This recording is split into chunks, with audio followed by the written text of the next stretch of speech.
Good evening friends.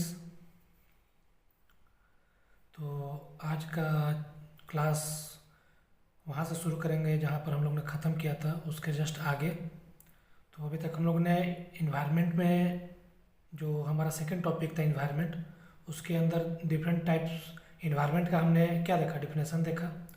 उसके बाद उसके अंदर कौन कौन से पोल्यूशन है उस चीज़ को देखा, उसको कैसे रोका जा सकता है वो चीज़ देखा हमने।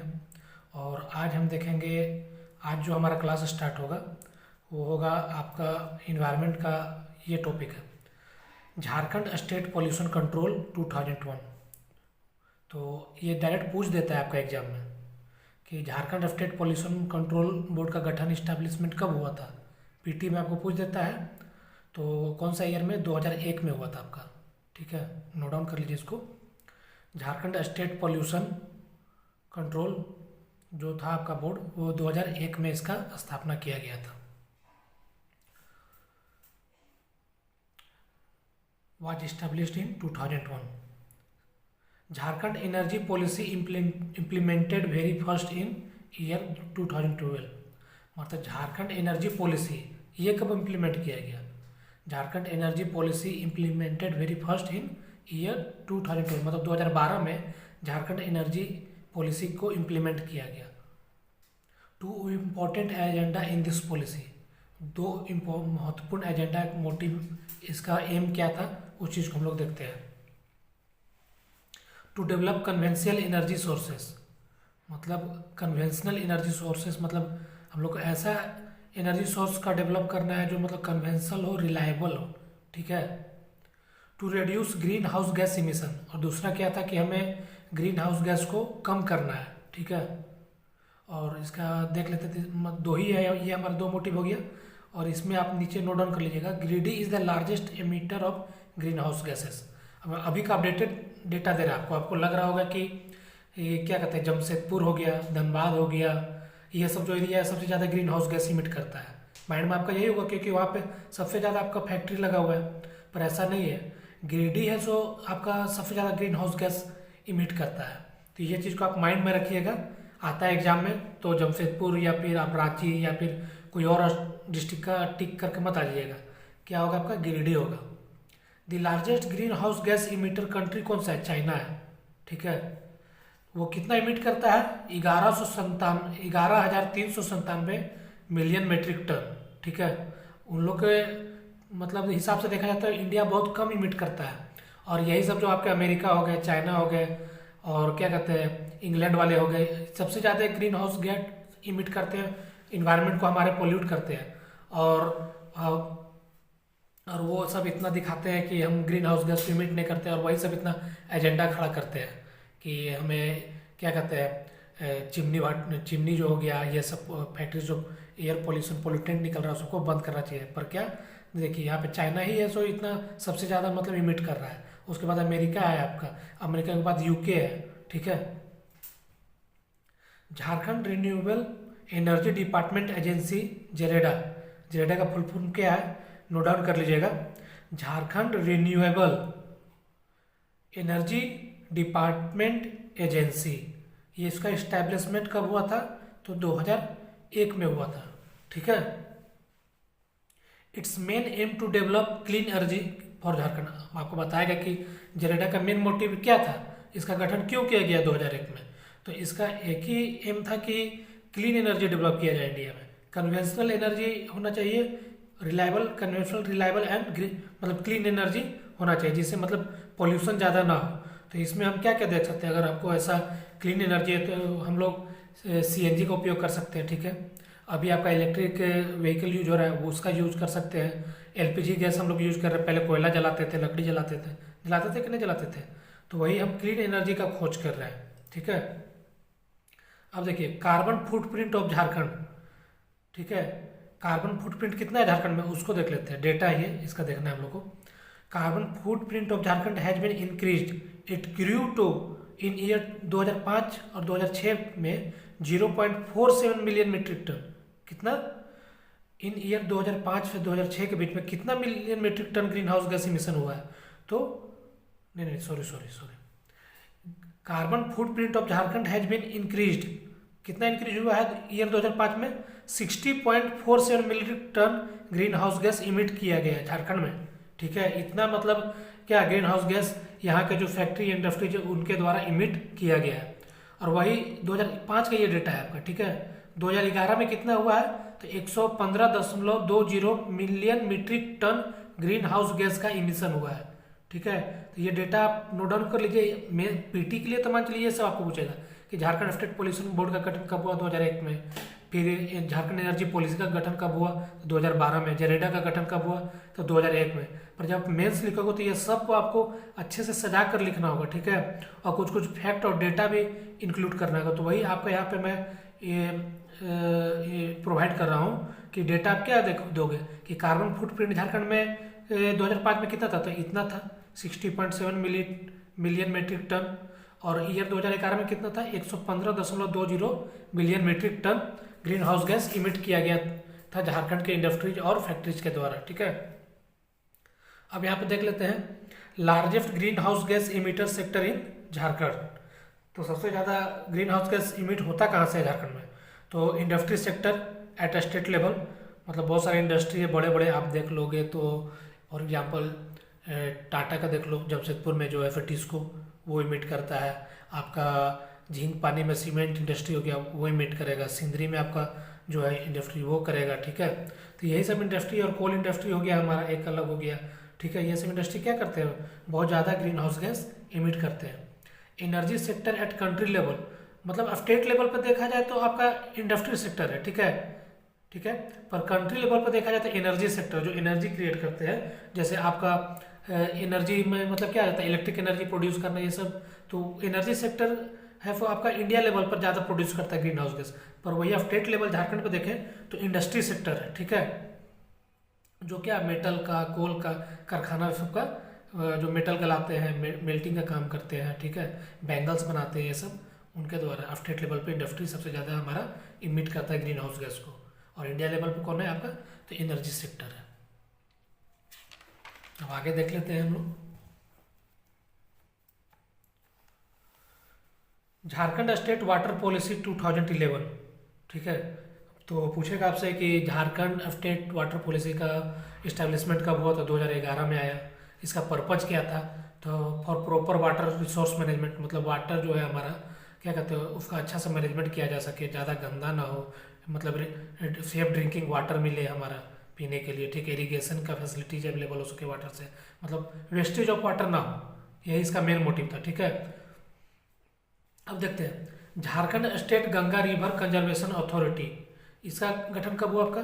तो 30 सितंबर 2009 में इस्टेब्लिश किया गया। Jharkhand state Ganga river conservation authority established in which year?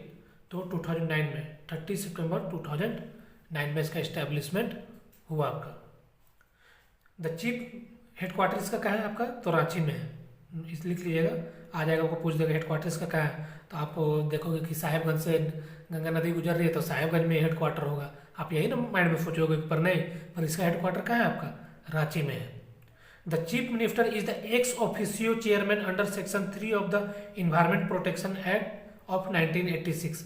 मतलब बोला जा रहा है कि जो चीफ मिनिस्टर है, सीएम है जो झारखंड के, वो आपका एक्स ऑफिशियो चेयरमैन है under section 3 environment protection act 19, जो इन्वायरमेंटल प्रोटेक्शन एक्ट 1986 में लाया गया था, उसके अंदर एक सेक्शन है सेक्शन 3, उसी के अंतर्गत मतलब बतलाया गया है, डिफाइन किया गया है कि जो स्टेट के चीफ मिनिस्टर होंगे वो क्या होंगे? एक्स ऑफिशियो चेयरमैन होंगे। ठीक है, ये नोट डाउन कर लीजिए आप। जो भी मैं ये बता रहा हूँ आपको इम्पोर्टेंट सारा नोट्स दे रहा हूँ जो मुझे पढ़ाया गया है पेड क्लास में, और ये आपको कहीं नहीं मिलेगा, मिलेगा तो बस यही चैनल पे मिलेगा। ठीक है, और बात रही हिंदी वाले बच्चों को भी मैंने बोला था कि मैं पढ़ाऊँगा, तो मैं पहले सोच रहा हूँ कि इंग्लिश मीडियम वाले बच्चों को पढ़ा रहा हूँ और साथ साथ में समझा रहा हूँ, तो वो आप खुद से भी लिख सकते हो। ठीक है, और बाद में मेरे पास हिंदी का भी नोट्स है तो मैं उसको भी प्रोवाइड कर दूंगा। ठीक है, तो आप यहाँ पर देखते हैं। अब आगे हम मूव करते हैं इंडेंजर्ड एनिमल्स एंड प्लांट्स, मतलब अब इसके बारे में जानते हैं कि एनिमल्स और प्लांट्स जो मतलब विलुप्त के कगार पे, इंडेंजर्ड मतलब क्रिटिकल सिचुएशन पे है। ठीक है, जो अब धरती से गायब हो जाएंगे उसके बारे में जानते हैं। तो पहला एनिमल्स क्या है हमारा? वल्चर, जो हम क्या बोलते हैं गिद्ध। ठीक है, स्पीसीज है हमारा वल्चर गिद्ध। देखिए चील और बाज अलग चीज़ हो गया, गिद्ध अलग हो गया, ठीक है। तो वल्चर के बारे में अभी आप देखिएगा तो देख लीजिए यहाँ पे, there are total 9 species left in India. मतलब वल्चर के मतलब क्या कहते हैं, टोटल 9 स्पीसीज मतलब इंडिया में है, ठीक है। जिसमें से आपका क्या कहते हैं, 3 जो है मतलब वल्चर के स्पीसीज वो झारखंड में पाए जाते हैं, तो उसको भी देख लेंगे। और यहाँ से पूछता है, पीटी में आता है कि बताइए कि इन सब वल्चर में से कौन से प्रजाति है जो वल्चर का आपका मतलब स्पीसीज है जो क्या कहते हैं कि मिलता है आपका झारखंड में। तो वो चीज़ आपको यहाँ पे नोट डाउन किया हुआ है, उसको याद भी करना होगा आपको, ठीक ना। देखिए पहला क्या, they are total 9 species left in India, out of 9 3 species are found in Jharkhand. मतलब 9 में से 3 झारखंड में पाए जाते हैं वल्चर के जो स्पीसीज है। पहला जिप्स बेंगलियासिस। क्या है Gyps bengalensis? Indian white black backed vulture. मतलब इसका कलर क्या होता है, वाइट बैक्ड वल्चर है। मतलब हल्का देखिएगा कि ये वाइट वाइट उसके शरीर पे दाग रहता है, धब्बा रहता है गर्दन के पास। तो जिप्स बेंगलियोसिस एक हो गया आपका Indian white backed vulture. Gyps indicus long billed vulture critically endangered. मतलब ये क्रिटिकली इंडेंजर्ड के कैटेगरी में लॉन्ग ब्यूल्ड वल्चर है, मतलब ये थोड़ा साइज में बड़ा होता है, ठीक है। और उसके बाद एजिपेशियन वल्चर नियर थ्रेटेड, मतलब ये खत्म होने के कगार पे है, लास्ट में है, ठीक है। और ये जिप्स बेंगलियोसिस है, ये हमारे झारखंड में सबसे ज़्यादा कहाँ दिखा जाता है आपका, ये ज़्यादातर देखिएगा ना आपको तो हजारीबाग का जो एरिया है कन्हरी पहाड़, उधर आपको देखने को मिल जाएगा ये, ठीक ना। तो याद कर लीजिए, नोट डाउन भी कर लीजिए इसको, Gyps bengalensis, Gyps indicus and Egyptian vulture, ठीक है। और इसके बारे में हम ये भी जानेंगे कि इसको बचा कैसे सकते हैं। तो देखिएगा गिद्ध मतलब वल्चर प्रोटेक्शन सेंटर मतलब डेवलप किया गया है यूपी में। तो आप जब मेंस लिखिएगा तो करंट डेटा को भी ऐड कीजिएगा आप, जैसे मैं जो आपको करंट अफेयर्स में भी प्रोवाइड कर रहा हूँ नेशनल इंटरनेशनल का झारखंड का, तो उसमें से भी आपको फैक्ट को क्या करना है, मतलब चूज करके आपको आपका मेंस का आंसर राइटिंग में ऐड करना है। तो अभी देखिएगा जैसे यूपी में गिद्ध संरक्षण प्रजनन केंद्र को स्थापित किया गया है इसी को बचाने के लिए, मतलब वल्चर प्रोटेक्शन स्पीसीज सेंटर को इस्टेब्लिश किया गया है यूपी में, ठीक है। मतलब इनिशिएटिव लिया है यूपी वाले कि हम इसको क्या कहते हैं, इसको मतलब सेफ करेंगे, बचाएंगे इसको, ठीक है। वल्चर्स आर नेचुरल डिकम्पोजर्स, ठीक है। वल्चर्स क्या है, ये नेचुरल डिकम्पोजर्स मतलब जो भी गंदगी है हमारा, जैसे कुत्ता हो गया, बिल्ली हो गया, या फिर गाय किसी को मर जाती है, या भैंस मर गया है, फिर जंगल में मतलब जो भी जानवर मर गए, ठीक है, नेचुरली और अननेचुरल डेथ जो हो जाता है वो मतलब इस तरह रहेगा तो जल्दी डिकम्पोज नहीं होगा, इन्वायरमेंट को पोल्यूट करेगा, है कि नहीं। ये भी एक पोल्यूशन का मतलब कारण ही ना है। तो अगर जैसे ये वल्चर सब क्या नेचुरल डिकम्पोजर्स है, वो उन सबको खा कर खत्म कर देते हैं और इन्वायरमेंट को पोल्यूट होने से बचाते हैं। तो इसका सोच सकते हैं कितना मतलब इंपॉर्टेंस है कि हमें इसको सेव करना है, ठीक है, बचाना है। तो vultures are natural decomposers. Out of 3 vultures 2 are visible in Hazaribagh. जैसे ही पता है मैंने, जिप्स बेंगलियोसिस ये सबसे ज़्यादा आपका देखा जाता है, और उसके बाद जिप्स इंडिकस, ये दोनों आपका देखा जाता है। अब देख लेते हैं कि इसका एक्सटेंशन मतलब क्यों, ये खत्म क्यों हो रहा है, ठीक है। तो खत्म होने के लिए क्या क्या रीजन है इनका, उसको भी देख लेते हैं।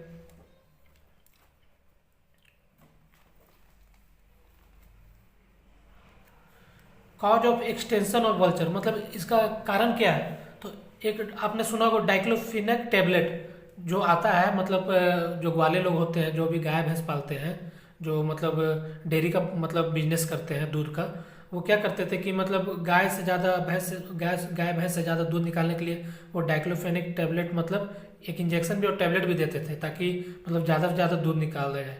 और बाद में क्या होता था कि उस इंजेक्शन से, टेबलेट से मतलब मवेशियों की मौत हो जाती थी, ठीक है। ये एक कारण हो गया आपका। पीटी में पूछा भी दिया जाता है ये कि कौन सा ऐसा मतलब टैबलेट है, दवा जिसके कारण मतलब मवेशी मर रहे हैं, या और जिसके कारण वल्चर का भी मतलब खत्म हो रहा है। तो मवेशी मर रहा है तो उसको वल्चर लोग खा रहा है, वल्चर लोग खा रहा है तो उससे क्या हो रहा है, वो लोग मर रहे हैं। इसमें क्या होता है कि ये किडनी को फेल कर देता है, ठीक है। बहुत सारे मतलब ऑर्गन है, इंटरनल ऑर्गन्स को उसको फेलियर कर देता है, जिसके कारण ऐसो मवेशी का और वल्चर ये सब का मतलब मौत हो जाता है। तो उसी को देखते हैं। Diclofenac is a pain killer is used to treat animals. Once the vulture consume diclofenac contaminated meat, their kidney stop working and they die. मतलब वही बताया मैं कि ये एक टाइप का टैबलेट है और इंजेक्शन भी आता है इसका, पेन किलर टाइप का, जो दिया जाता है मवेशियों को, ठीक है, दूध ज़्यादा सिक्रीट करने के लिए और पेन किलर के रूप में भी दिया जाता है। ठीक है, तो इसी को क्या कहते हैं, आपका मवेशी जब मर जाता है तो कंटेमिनेट हो जाता है और उसी को वल्चर लोग भी खाते हैं, जिसके कारण उसका किडनी फेल हो जाता है और वो डेथ कर जाते हैं। ठीक है, vultures are protected under the schedule 1 of the wild life protection act 1972।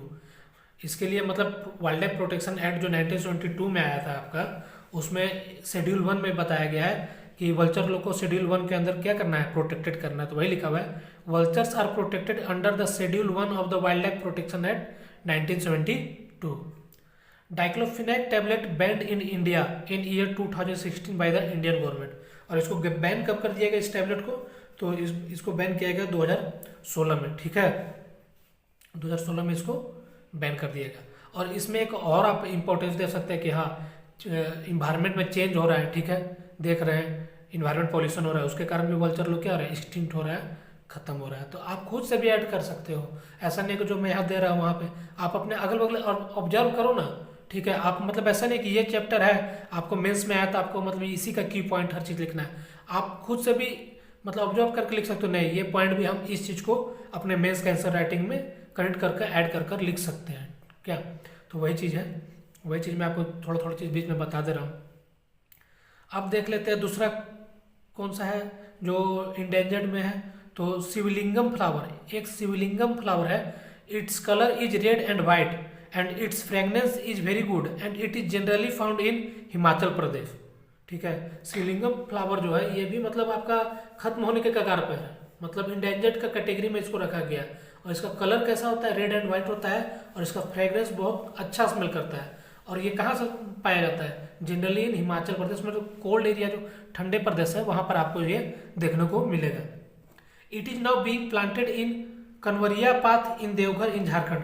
मतलब ये अभी देखा जाएगा तो आपका जो कंवरिया पथ है, जो जहाँ से मतलब लोग क्या कहते हैं जल उठाते हैं और देवघर बाबा धाम जाते हैं, बैद्यनाथ बाबा धाम जल चढ़ाने के लिए, तो उनके जो पथ होते हैं उसके साइड साइड में इस चीज़ को लगाया जा रहा है, इसको प्लांट किया जा रहा है। ठीक है, देवघर झारखंड में।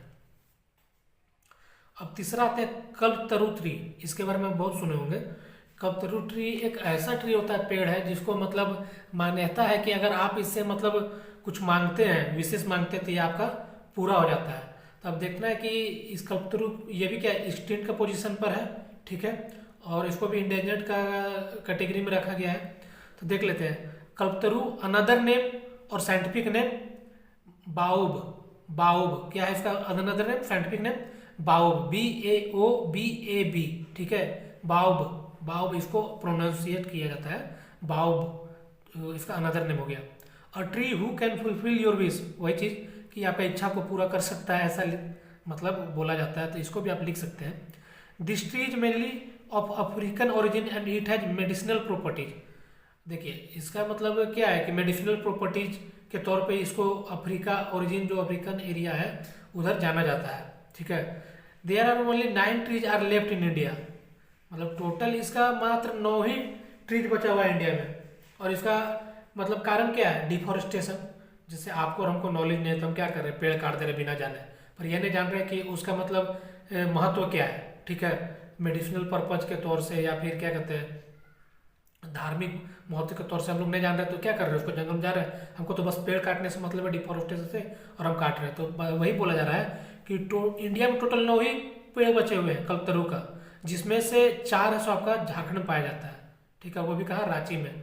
Out of them 4 are in Ranchi Jharkhand, जिसमें से 4 आपका क्या पाया जाता है, रांची में पाया जाता है। ठीक है, लिख लीजिएगा। And this tree has capacity to absorb enormous water capacity, मतलब और इस ट्री में मतलब खासियत क्या है कि बहुत ज़्यादा वाटर ये स्टोर करके रख सकता है। ठीक है,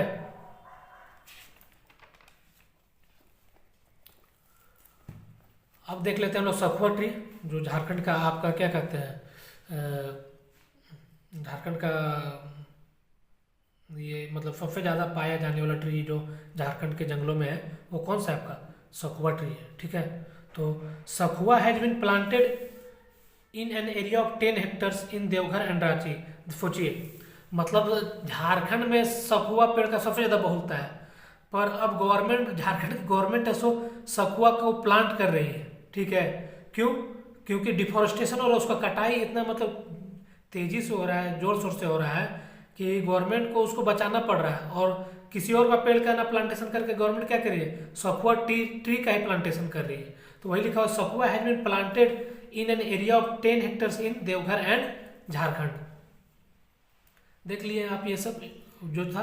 अब हम आगे चलते क्लाइमेट चेंज इन झारखंड। अब देख लेते हैं झारखंड में क्या क्या क्लाइमेट चेंज हो रहा है, डिफोरेस्टेशन के कारण, पॉल्यूशन के कारण, ठीक है, ये सब के मतलब कारण क्या क्या मतलब क्लाइमेट चेंज आ रहा है। तो होगा ही ना। अब सोचिए कि डिफोरेस्टेशन हो रहा है, ठीक है, पेड़ कट रहा है, तो क्लाइमेट पर असर पड़ेगा ही। आप पॉल्यूशन कर रहे हैं, साउंड पॉल्यूशन हो रहा है, एयर पॉल्यूशन हो रहा है, वाटर पॉल्यूशन हो रहा है, तो उससे क्या होगा, क्लाइमेट चेंज होगा ही ना। कहीं मानसून लेट आएगा, कहीं मतलब गर्मी जल्दी आएगी, ज़्यादा गिरेगा और सबके मुकाबले। और आप क्लाइमेट चेंज में ये चीज़ देख ही सकते हो कि इस बार बोला गया है कि आपका ये 2024 का जो 21 जून है वो सबसे ज़्यादा मतलब पूरे अभी तक दशक में, 1 डिकेड में सबसे ज़्यादा गर्मी गिरा है, ठीक है। तो इस करंट डेटा को भी आप ऐड कर सकते हैं। मैं पीछे नोट डाउन किया हूँ, वो खुद से झारखंड करंट फिर से देख के मैं नोट डाउन किया हूँ, और वो मैं मेंस के आंसर राइटिंग उसमें मैं लिखूंगा। उसी तरह आपको भी जो मैं दे रहा हूँ उसको आप नोट डाउन कीजिए और मेंस का आंसर राइटिंग में लिखिए। देखिए अब देखते हैं climate change in Jharkhand. A climate center has been established in Jharkhand by UNDP. First of all, we have to know that what is UNDP. मतलब UNDP का फुल फॉर्म क्या है, तो यूनाइटेड नेशन डेवलपमेंट प्रोग्राम, ठीक है, इसका full form है। तो उसी के द्वारा क्या किया गया, a climate centre has been established in Jharkhand by UNDP, Jharkhand state climate change cell. UNDP के द्वारा जो इस्टेब्लिशमेंट किया गया है क्लाइमेट सेंटर, उसका नाम क्या है, Jharkhand state climate change cell, JSCCC triple C, ठीक है, Jharkhand state climate change cell. इसका फंक्शन क्या है, it's advises Jharkhand government how to tackle climate change. मतलब ये बता रहा है UNDP इसके थ्रू, अपने मतलब ये सेल के थ्रू, कि आपको क्लाइमेट चेंज को टैकल कैसे कर सकते हैं, क्या क्या स्टेप ले सकते हैं, क्या क्या इनिशिएटिव आप ले सकते हैं क्लाइमेट चेंज को मतलब रोकने के लिए, मतलब जो चेंजेस पैटर्न में चेंजेस आ रहा है उसको कंट्रोल करने के लिए।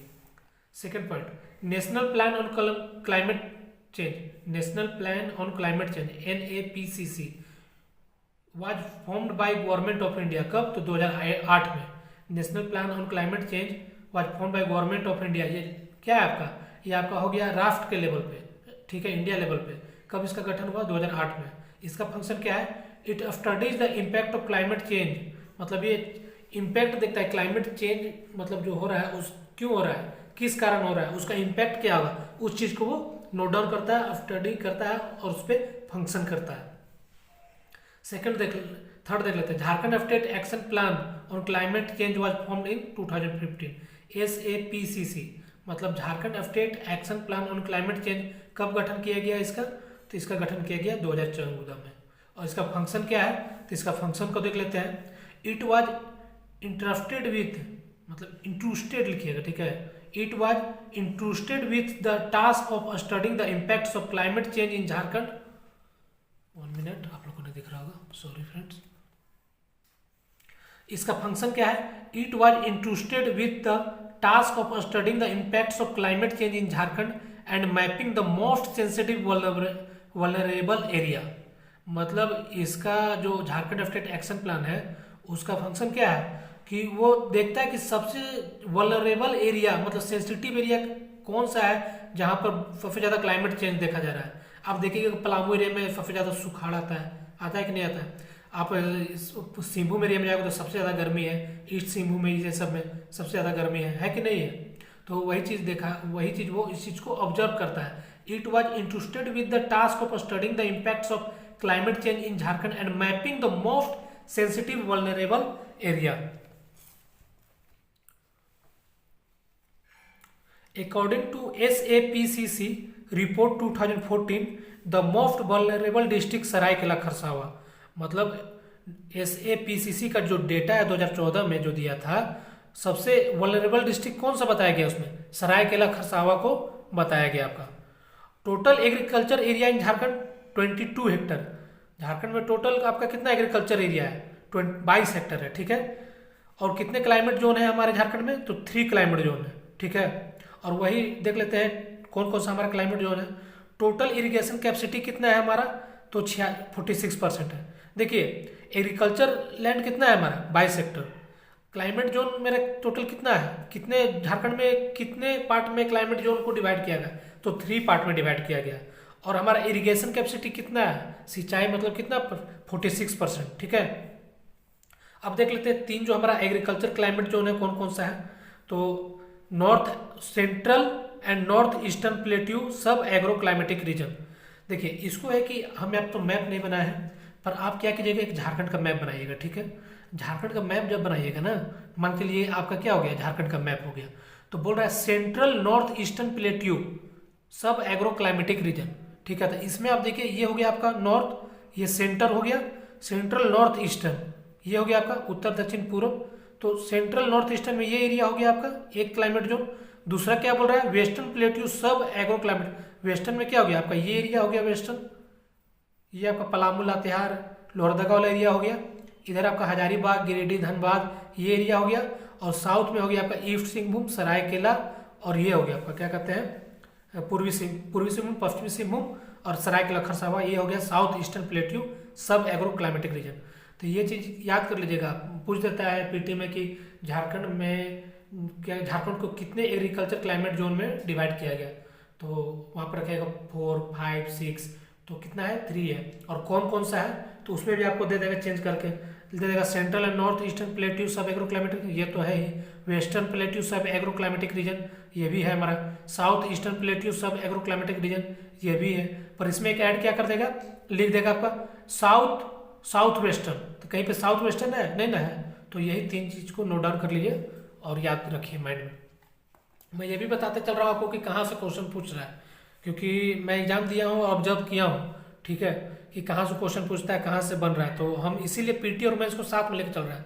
और जब आपका आएगा तो मैं जब एमसीक्यू भी कराऊंगा बीच में, जैसे एक बार खत्म कर दूंगा उसके बाद क्या करूंगा एमसीक्यू चालू कर दूंगा, तो साथ साथ में हम आप भी एमसीक्यू कीजिएगा और मैं भी करूंगा, साथ में पढ़ा जाएगा हम लोग।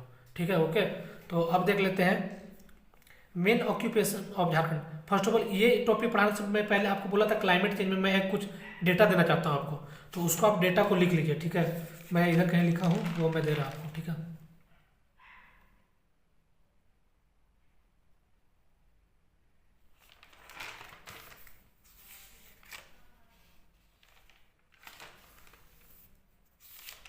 एक मिनट दो। हाँ देखिए ये करंट डेटा है आपका। ठीक है, आंसर राइटिंग में आप इसको लिख सकते हैं।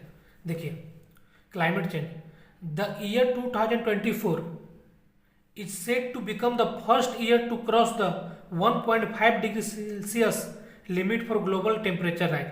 मतलब 2024 है ना आपका, मतलब एक रिकॉर्ड बनाया कि मतलब जो आपका एक एवरेज टेम्परेचर लिमिट होना चाहिए ना कि हाँ इसके इसके बीच में टेम्परेचर रहना चाहिए, उसको वो क्रॉस कर गया। और कितना क्रॉस किया, 1.5 डिग्री सेल्सियस क्रॉस किया।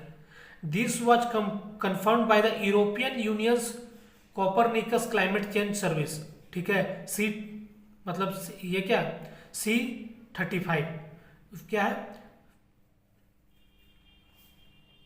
C3S, इसका मतलब शॉर्ट में लिखा है C3S। This was confirmed by the European Union's Copernicus climate change service. ठीक है, the earth's average temperature in 2024 will be 1.6 degree Celsius warmer than in 1850 and 1900। मतलब 2024 का जो मतलब टेम्परेचर था, एवरेज टेम्परेचर, वो 1850 और 1900 के जो दशक में था, मतलब ठीक है डिकेड में, उससे 1.6 डिग्री सेल्सियस ज़्यादा है, बता दीजिए। तो ये सब क्या आपका ग्रीन हाउस गैस का इफेक्ट ही है। ठीक है, कार्बन डाइऑक्साइड ज़्यादा उत्सर्जन हो रहा है, इमिट हो रहा है फैक्ट्री से, चिमनी से।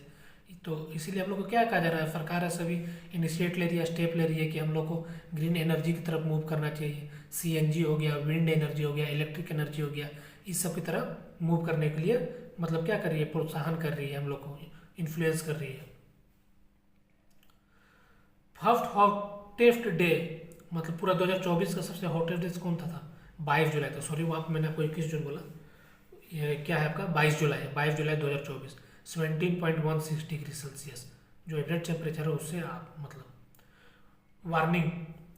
ग्लोबल टेम्परेचर में एक्सीड 2 डिग्री सेल्सियस बाय 2050, मतलब 2050 तक बोला जा रहा है कि तो ग्लोबल टेम्परेचर जो है आपका 2 डिग्री सेल्सियस बढ़ जाएगा। और पेरिस समिट 2015 COP15, पेरिस जलवायु समझौता जो सम्मेलन हुआ है COP15 2015 में, decided that average temperature of world should be less than 2 degree Celsius. मतलब पेरिस जलवायु समझौता जो हुआ था ना आपका COP15, तो कॉन्फ्रेंस ऑफ पार्टी जिसको बोलते हैं COP15 को, इसमें मतलब बोला गया था कि हम जो एवरेज टेम्परेचर है उसको 2 डिग्री सेल्सियस से कम रखेंगे, उसको बढ़ने नहीं दिया जाएगा।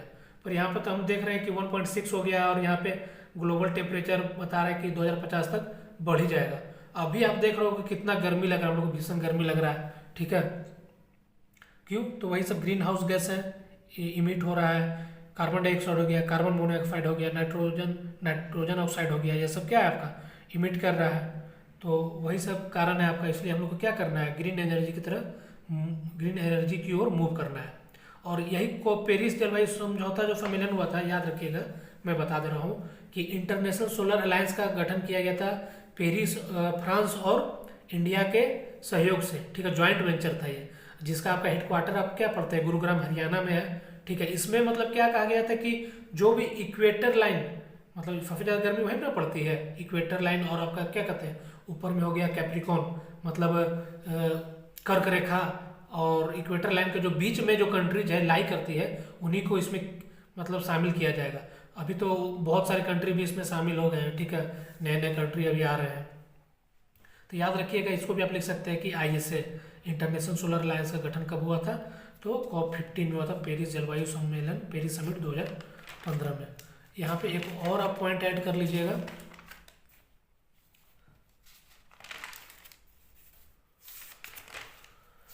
बताता हूँ क्या ऐड करना है। कुछ कुछ पॉइंट जो मुझे बाद में मिलता है मैं वो लिख लेता हूँ, और वही मैं आपके साथ भी डिस्कस कर ले रहा हूँ, बता दे रहा हूँ आपको, उसको आप भी हाँ देख लीजिए आप। डेटा इसको by 2030 heat wave expected to be triple in intensity, मतलब हीट वेव 2030 तक क्या हो जाएगा, ट्रिपल हो जाएगा, ठीक है। By February 2022 the seasonal rain was 122% above normal, मतलब by February 2022 the seasonal rain जो था आपका क्या था, मतलब जो नॉर्मल रेनफॉल है हमारा क्या है झारखंड में, नॉर्मल रेनफॉल क्या है 120 सेंटीमीटर, यही ना है आपका।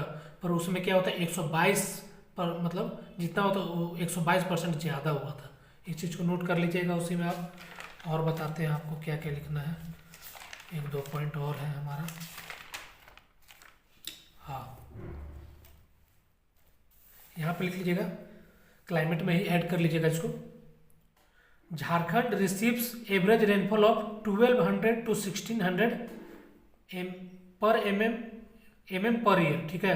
मतलब यही जोड़ लीजिए, 120 से 160 के बीच में, सेंटीमीटर में देखेंगे तो ये होगा, और मिलीमीटर में देखेंगे तो क्या होगा 1200 से 1600, और we can say in between 112 से 125 सेंटीमीटर पर ईयर, ठीक है। ये चीज़ आप लिख लीजिएगा। तो फ्रेंड्स आज के लिए बस इतना ही, और नेक्स्ट डे फिर मैं चालू करूँगा, क्लास को ज़्यादा लंबा नहीं करूँगा, छोटा छोटा वीडियो रहेगा तो आपको पढ़ने में भी अच्छा लगेगा और मुझे भी पढ़ाने में अच्छा लगेगा। और मैं आप लोग से सभी को इसे रिक्वेस्ट करूँगा कि मेरे चैनल को ग्रो करने में मदद करें। आपको मैं free PDF, free notes provide कर रहा हूँ, जो आप कहीं कोचिंग में जाओगे तो आपको 25 से 30 हज़ार रुपये, कहीं कहीं 50 हज़ार रुपये भी पे करना पड़ेगा। तो आप अपने फ्रेंड्स सर्कल में इसको सर्कुलेट करो, मेरे चैनल को, ठीक है, ताकि दूसरों को भी बेनिफिट हो और मुझे भी बेनिफिट हो। So thank you friends, and the last line I always say to you, help me to reach you. Good night friends, जय हिंद, जय भारत।